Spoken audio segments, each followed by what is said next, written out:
Hello everybody. Today I'm going to talk about healthcare. Been having lots of people, on both sides, saying healthcare is a human right and that it's a privilege. Now, some people disagree with everything I might say here today. Some people might agree. This is all just opinion from me, based on what I've read, facts that you can look up on your own. I don't give any links or anything like that, except where I know that they are. To start off with, there is nothing in the Constitution that says anything about your health care being a human right. It's not in there at all. So you can't use that as a way to say that you should have it as a right. Now, I'm going to say it's twofold here. You do have a human right to your own health care.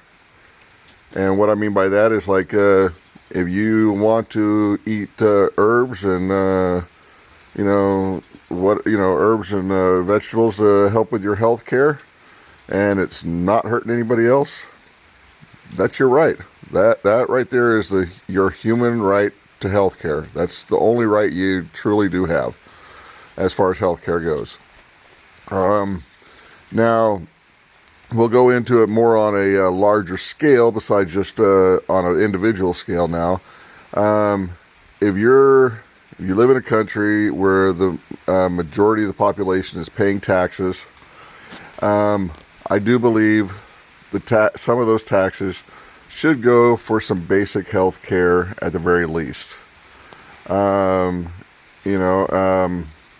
Basically, a happy populace, happy, healthy populace is a good populace. So, it helps with everything and stuff like that. So general welfare of the population is part of that. And no, I'm not saying that everybody has to put into it, because there's certain people of the population that are unable to work, unable to contribute to the general welfare of everybody. Those individuals should be taken care of. There's paraplegics.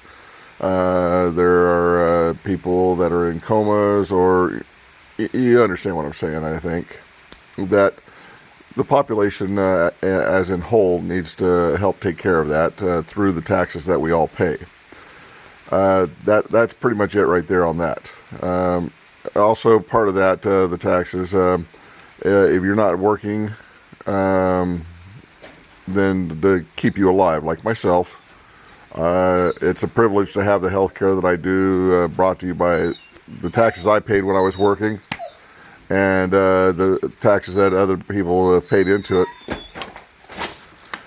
My dog is whining at me. She's looking through a little tiny hole to whine at me. But to keep me alive, I'm a type 1 diabetic. There's cancer patients. There's other types of people out there that need this and everything. So I see it as a necessity, not a right, though. Now we'll get into healthcare businesses.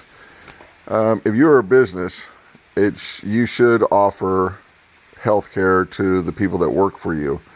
And I'm not saying a total coverage, mind you. I'm saying, okay, the everyday cost, if you get injured at work, I'm sorry, it should be covered. Day-to-day activities that you normally do, shopping, going to and from work and stuff like that, you get in an accident, this is stuff that should be covered. Now, if you want to go rock climbing or skiing, then you should be opting into paying for more coverage if this is the type of activities that you do. Should not necessarily be covered by taxpayers or your boss, if that's not part of your job description or part of what you do going back and forth, to work and to do your daily activities. Let's see, what else? I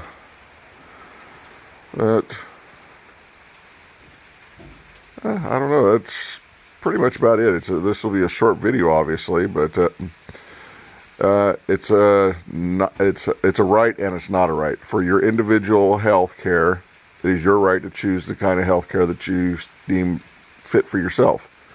It's not a right to force somebody else to take care of you.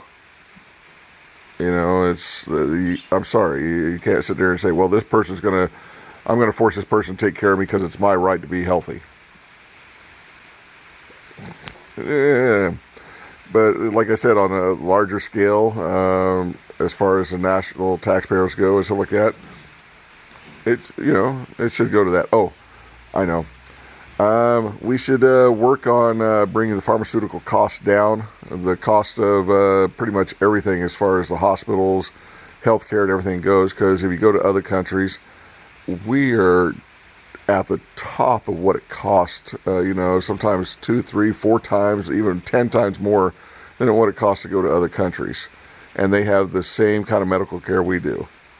And some of you will argue, oh, well, it's socialist and blah, blah, blah, stuff like that. Everything we do in this country has some kind of socialist background to it. The roads that you drive on, the phones that you talk on, the electricity you use, the water you use, the military we have is all socialist type, a type of socialism. It's hardcore socialism, mind you, but in a society like this, it is. That's what it is. We need it, and everybody should be happy about contributing to a certain part of that socialism. And no, I'm not a socialist. No. Not even a capitalist. Both have their advantages, both have their downfalls. But healthcare, again, we need to start working on the pharmaceuticals to bring the cost down. I don't know why. Like my insulin for a little pin that keeps me alive for about 3 or 4 days cost roughly about $100 per pin. That's the cost to either myself or taxpayers. It costs less than $5 to make that. And I understand that there's a profit margin that needs to be made so improvements can be made and stuff like that. But when you're looking at a $5 to $100, I think that's a little excessive. When you can still buy the same thing for $25 or less in another country. So, but that's that. Okay. I rambled. I made a few points, but healthcare is an individual right, but a privilege when you go on a national level. Peace out.